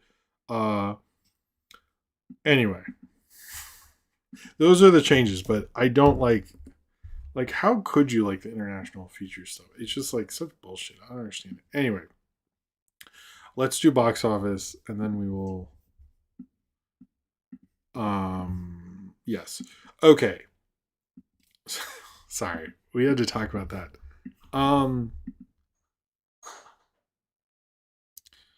What are my cats doing? All right. Box office. The Devil Wears Prada made 76 million this past weekend. Is the fourth best domestic opening of the year, over Scream 7 actually. Fourth best weekend of the year. It's Meryl Streep's best opening. It made 223 million worldwide. It is the second biggest worldwide opening of the year and is already the eighth biggest movie of the year domestically. I do think this is good for female-fronted movies, but like I said before in the anecdote, this will probably just mean we get like other big female-centric hits and stuff like that. Although it's also supposedly to data playing more for older women, which is also good because there's not a lot of movies for that specific demographic. So I do actually think I feel more positive about this, but maybe I am being a dumbass idiot. I also had the best per screen average by a lot with 18,000 per screen, which is really good. Michael fell 44%, which everyone says is good, which I'm like, I don't know, but it did make $54 million this past weekend. Making no, Devil Wears Prada 1 is good. I debated reviewing it and I didn't because there's like too many other things I want to do. But Michael is now at 184 million. It has not broken Bohemian Rhapsody's record, but it still soon will. But it's the second biggest biopic. It has to beat 216 to beat Bohemian Rhapsody in America, but it has to make $900 million. I forgot how much Bohemian Rhapsody made, huh? Internationally, but it's now at 430 worldwide. It had the biggest. It also this past weekend had the eighth biggest worldwide weekend of the year, which shows you how big it is. And it's the third biggest movie, but it has to break of the year, but it has to break 300 million to break the Project Hail Mary Mario Galaxy thing, which many people don't think it will because there's going to be a lot of. I mean, I think it can hold. Like, I don't think Mortal Kombat 2 is going to hurt it too much. But Michael and Devil Wears Prada 2 did really well per screen, which is, by the way, this is all good news. What I'm saying, I know I'm throwing out a bunch of numbers. This is all good news for theaters. You have two movies, 1 and 2, make over $50 million is a very good thing for theaters, and they're doing well. Super Mario, which lost 300 theaters, so put that in mind, went down 41.2%. There's sort of, as we talk about, this probably won't make $1 billion. It doesn't look like it will at this point. It's doing good, but it looks like it's going to gross less than the original Mario and Minecraft. It did get a bit of an uptick worldwide because in South Korea and Japan they have a thing called Children's Day. Also, Japan had Golden Week because they held Mario for Golden Week, which is a big celebration thing and shit. But that's very generous. Hold on, I'll get to you in a second. I just want to finish this. But it's still at 897 million worldwide. Some people have said, well, after Children's Day, all this fucking shit will happen. There's no evidence of that. It does look like it might make $1 billion, but I think it's going to struggle. There's also the idea that this will definitely play for drive-ins, and that hasn't happened yet in America and internationally. That will probably help it a bit. I could see it hitting $1 billion, but it's not going to get much past it. And there's a good chance it won't hit $1 billion, which is not a failure. This film didn't cost very much, actually, but it is not good for Nintendo. And I think they need to really rethink Super Mario Brothers 3.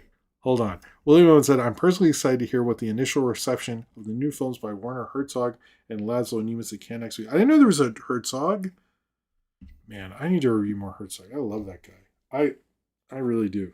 Cheers to you, William Owen. I've seen Bad Lieutenant, Port of Call, New Orleans too many times, and I love that movie because there's a part in that movie I think I've talked about before where he, like, it's still a weird movie, And then whatever that scene is, he smokes crack with that couple and does all this weird shit. Or I was like, this is consider that the movie test of like, if you can get through that, you can watch the rest of the movie. If you're like, I can't do this, then just go away. But like, man, I love that movie. Looks like the greatest. I was like, whatever the onset parties were, they seemed amazing. And also like, he's Nosferatu, man. I need to do more. I need to watch more Herzog. Anyway, cheers to you, William Owen. I agree with you. I'm curious. I love that Herzog's just still doing it, you know? Cheers to you, man. He's a cool guy. And he's why we have Baby Yoda. I think we're crossing. Yes, we are. Okay. Since we did cross the thing, we'll do the honorary Godzilla fart. Hold on.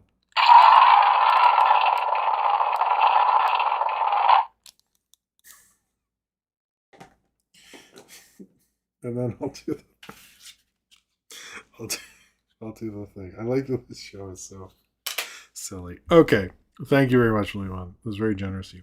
In other news, it looks like Project Hail Mary will outgross Oppenheimer worldwide. And domestically, again, I think this will promise. There is I don't know when all the drive-ins open, but that does make a difference. I'm not trying to like blow smoke or anything like that.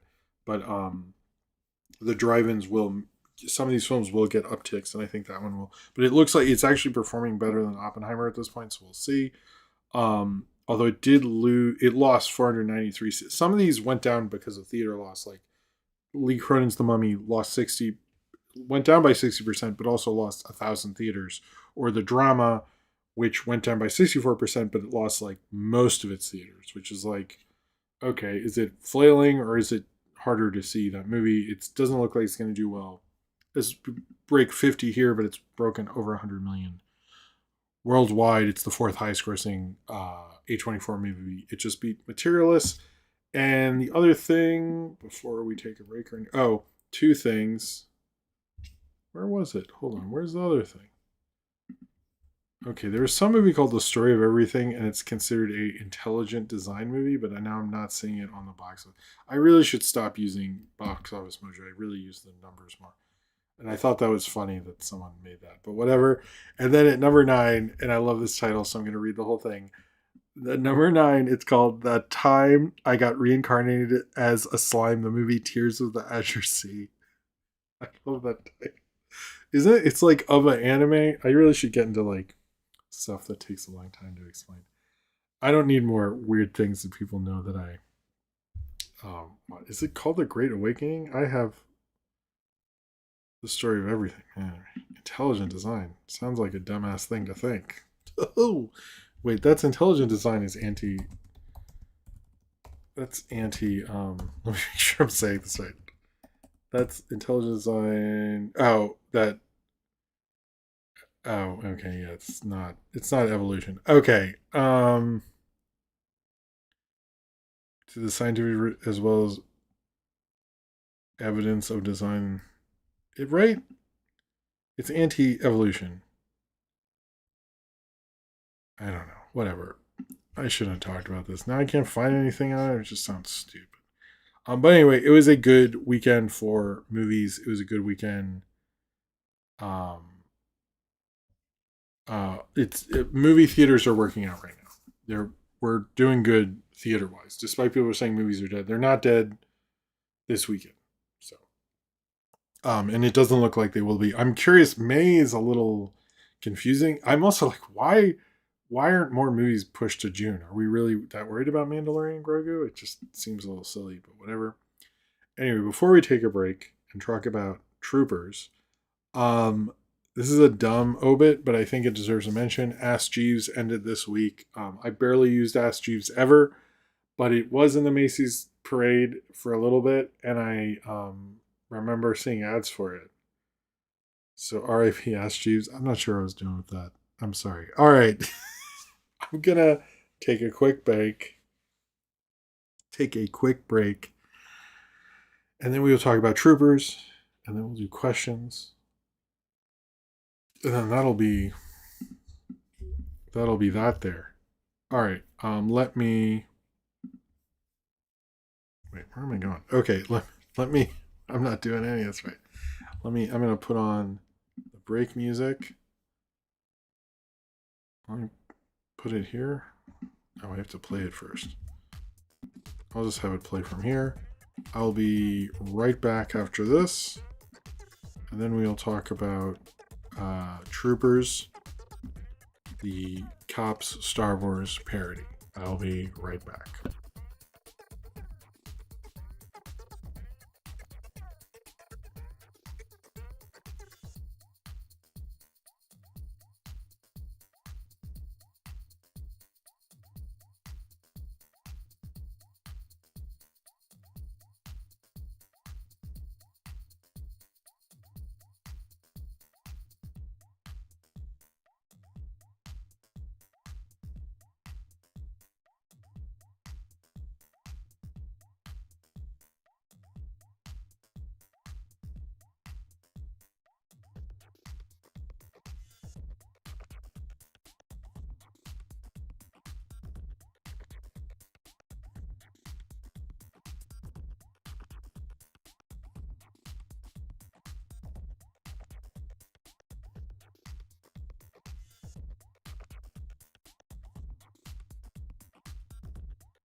I love that. Hey, everybody, I'm back. I like that Mr. Mike says, I can't ask Jeeves if anything's going to be okay anymore. And people are really taking this hard. Also, Dan, thanks for being here. People are taking the Ask Jeeves thing pretty hard. Damn. Alright. I mean, it's sad. Maybe they should do an R.I.P. at the Macy's parade. Okay. Alright, let me... Oh, I thought I mentioned I'm going to do some regular show stuff, but I think Naive Man from Holiday will be on Monday just because there's a bunch stuff going on Monday, and I was like, I think I can get that done, but not. I think this is going to be a good weekend, but we'll see. We'll see.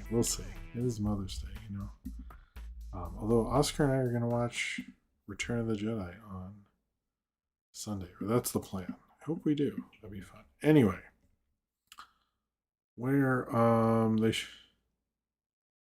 they should rename the parade to the Ask Jeeves Parade to honor. Did anyone? How about this? Did anyone ever use Ask Jeeves?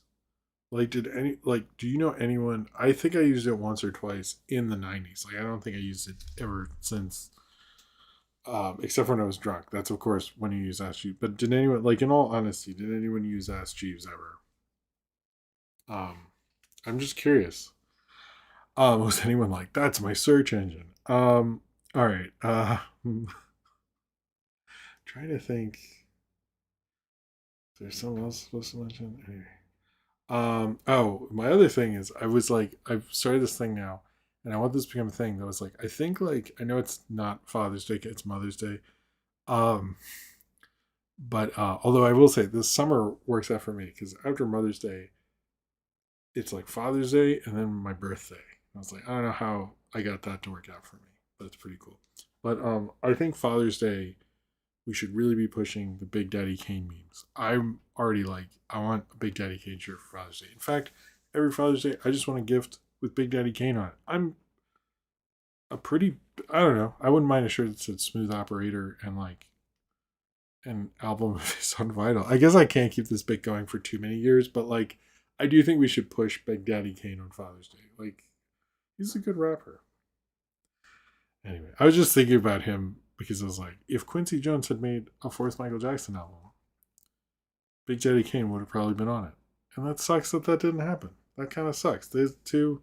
Although I'm also like, it probably would have been Rakim. I need to do like a tweet of Michael Jackson albums I wish that had happened but didn't. Anyway.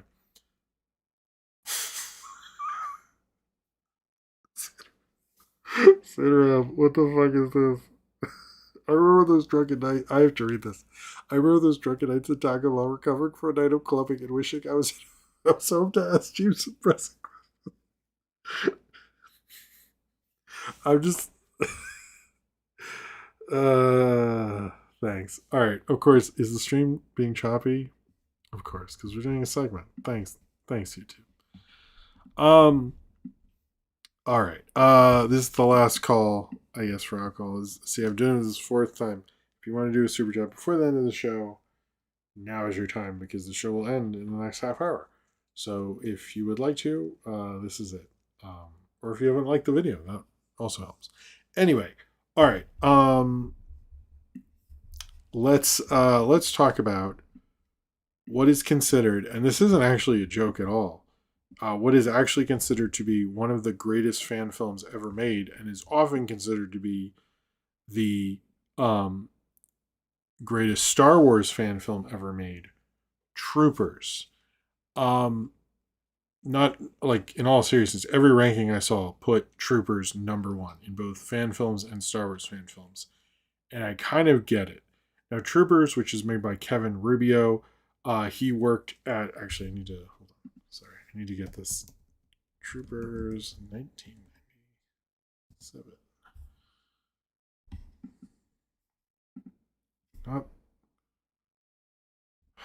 Not Starship Troopers. Hold on. Sorry. Give me a second. Troops.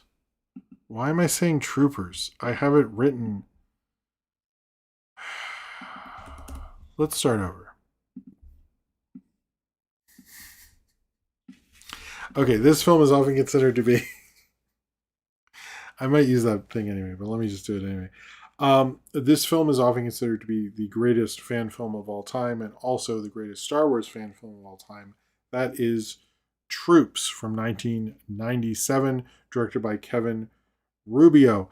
It is basically a Star Wars cops.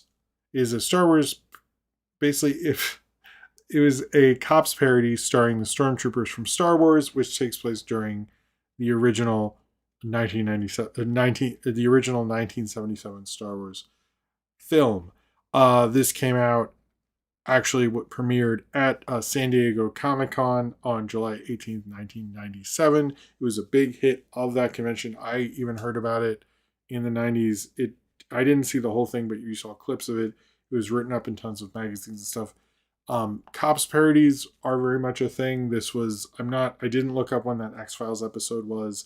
And also Reno 911 hadn't happened yet. That's obviously the greatest cops parody of all time. But this was pretty crazy.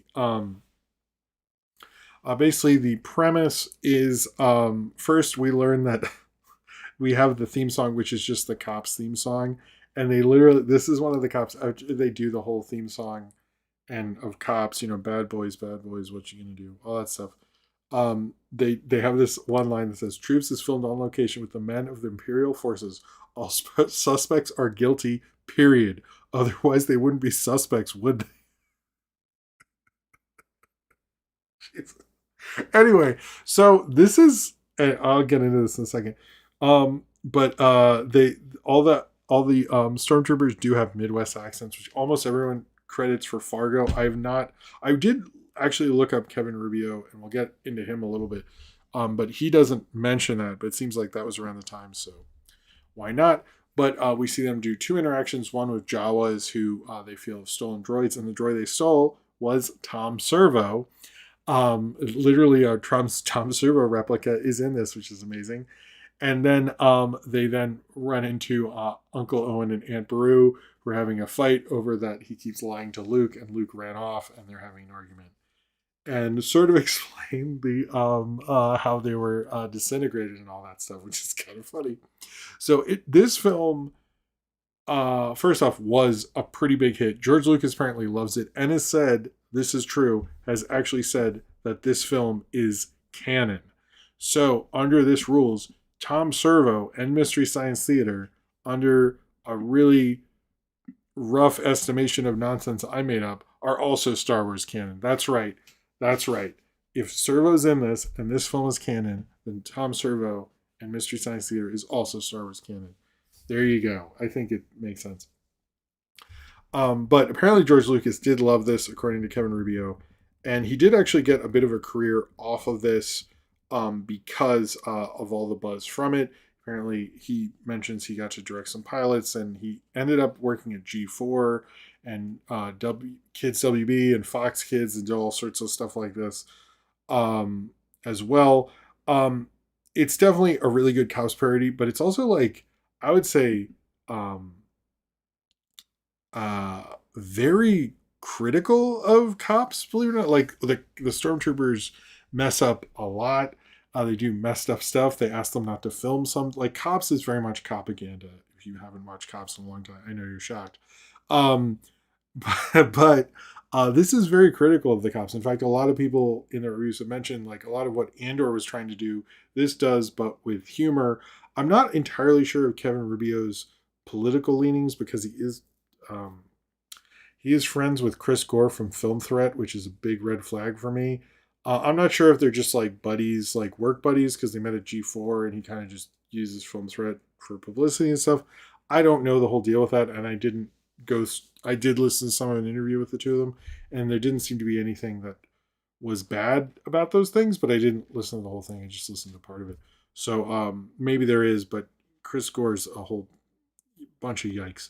And if Kevin Rubio and them are just genuine friends, there's nothing there. I'm sorry to mess with your friendship in any way, but look up Film Threat and Star Wars. Jesus. Anyway, this I think what Kevin Rubio does is actually like pretty interesting and very anti-propaganda, which is cool. He had a lot of cool special effects in this, and there were people who had like filmmaking backgrounds and stuff like that. This also has a pretty crazy bunch of voice actors. It has as well in this. It has Jess Harnell,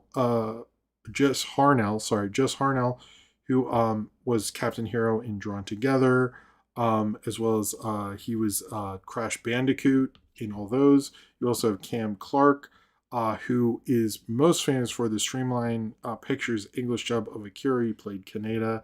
He also was the voice double for Matthew Broderick in Lion King 2.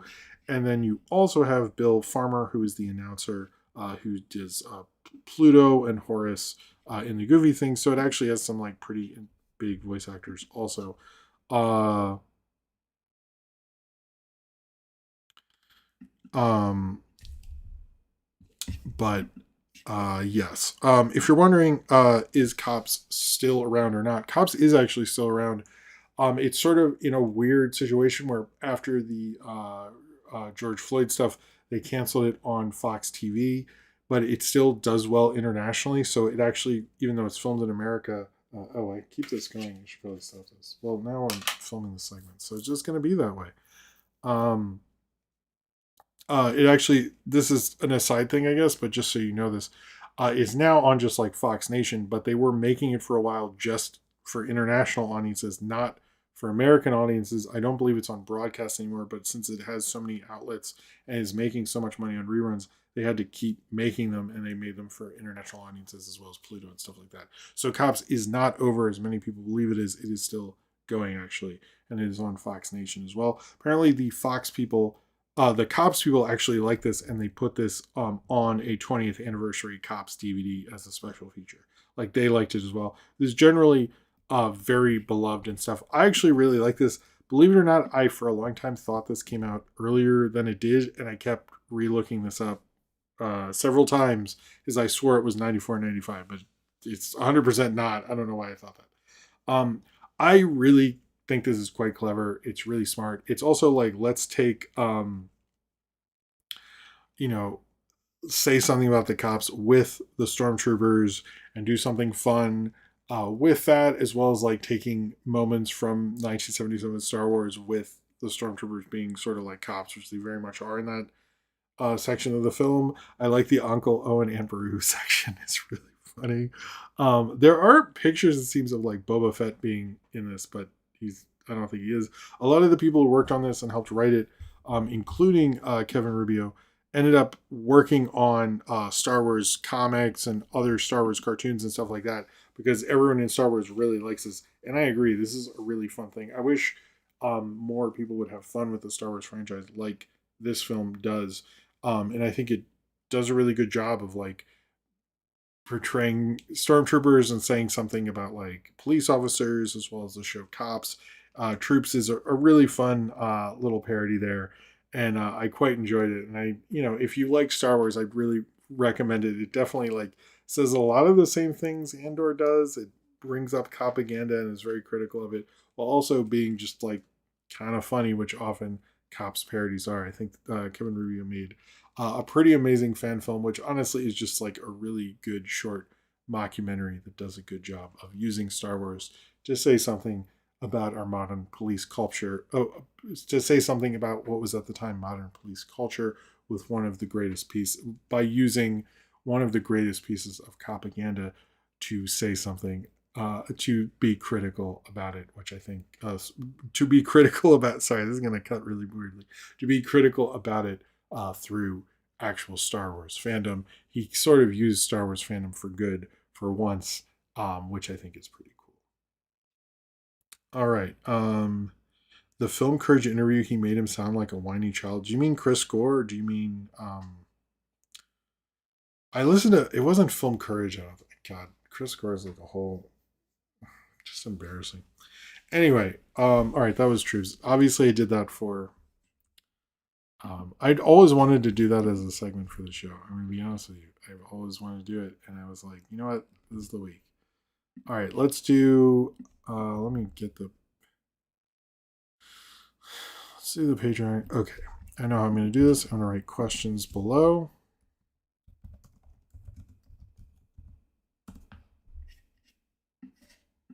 And then,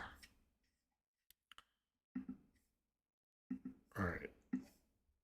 Now it's sort of freezing, I think. All right. Ghost Pup or Gios Pup said, any theories on why so many new wave musicians became film composers? Just off the top of my head, Danny Elfman, Mark Mothersbaugh, Hans Zimmer, Brian Eno, and Richo Sakamoto. I think that is actually, yeah, why?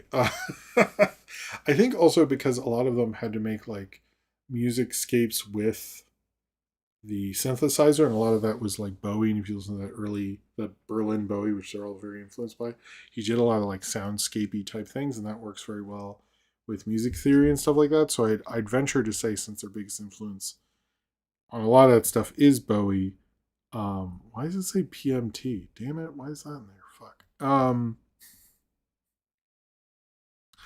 I think that's probably I'd assume that's probably part of it. And they're also like well trained musicians. A lot of people got into the punk thing who didn't necessarily want to be in the punk thing. So I would say that. Sinram says, I personally hope that Melissa Barrera bids her time, allowing Spyglass to collect its revenue for the gross of Scream 7 and then sues the living shit out of the company for wrongful termination. I hope she gets every Scream $7 that Spyglass rapes in. Wow. Wait, you know what would be better if she sued Spyglass into oblivion and then own the company? She could then make it corporate policy that speaking. Hold on. That speaking out in support of Palestine would be perfectly acceptable and not an automatic anti-Semitic statement. Are you on board with this kind of thing, or would you prefer the Blair simply put it behind her and have a good career with projects that are important to her, or do you see an option 3? I'll say this, Syndrome. I do think that interview, there are certain things she did in there that, like the Scream 7 box office thing, didn't come off, I think, the way she wanted it to. But I was surprised she hasn't sued them, especially because Scream 7 did so well. I kind of think it's best she moves on and does her own thing and builds her own career up, because you don't want to just be in the shadow of this thing. And it feels like that interview brought her back in when she was kind of out of it. So I don't know if it was entirely the greatest. But I'm like in support of, like, I don't think she should have been banned. I think she's great. I think that sucked and all that stuff. William almost said, Jim, have you seen the 1960s Czechoslovakian film Daisies? I don't think I have, but let me look it up. Hold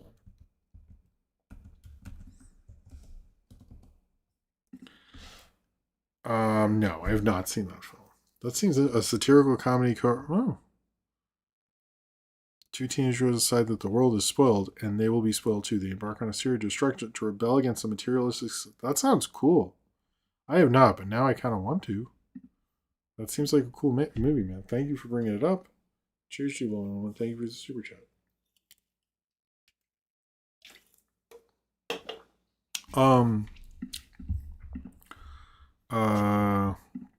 Wait, was there another? Oh, Austin. I'm sorry, Austin. I was looking at the page. Well, you are, but it's anyway. Whatever. Austin, hey Jim, what a great show. I had this question for a while. So, Magic the Gathering is doing a drop of special cats cards. What do you think of Magic adding in Aussie fave cartoon Felix the Cat and Garfield? 100%. I think Felix the Cat would work. I don't know about Garfield. I would go Crazy Cat and Felix. But I think Felix would work because Felix is very magical and weird, and that works for Magic the Gathering. So I think that would be totally a thing. That would work. Sorry. Cornbread, if that stupider Star Wars movie came out in a few weeks, has a Wolfman in it, should I do Katana Wolfman questions again until the 2027 Star Wars movie comes out? I think you shouldn't. I saw him we watched the first episode of Skeleton Crew for Star Wars Day because the kids wanted to watch something. So that's weird, but they haven't asked to watch it again. So I was like, I do like Skeleton. I think Skeleton Crew, I would put that in the things, Disney's Star Wars things that I like, which I don't think I don't know. People are so fucking weird about Star Wars. Star Wars fans do hate Star Wars.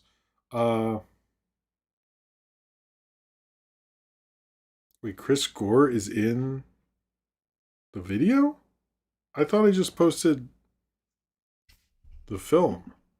Now I'll look at that. If I did, I apologize if I posted the wrong video. I thought it was the right video. If I did the wrong video, I apologize. That sucks. Should Paul Blart be in Star Wars? Yes. Absolutely. How can Mario movie 3 actually not be the worst movie ever made? I would say like just have them all together and have a good plot. Don't introduce anybody. They won't do that. They will not do that. What did you enjoy about Suicide Squad 2016? I'm glad that Margot Robbie got the stance she did. I can't remember anything else I liked about it. I mean, that was a cool trailer. I think we all agreed on that, right? Remember that trailer? Yeah. Question: now that you're a minion head, what's your favorite dream minions? I guess minions. God, I hate myself. Emily T, would you have said David Ayer should have done Rogue One 10 years ago? No, I don't. I don't. Never gotten the David Ayer obsession people have. I don't. He wrote Training Day, but he's not anyway.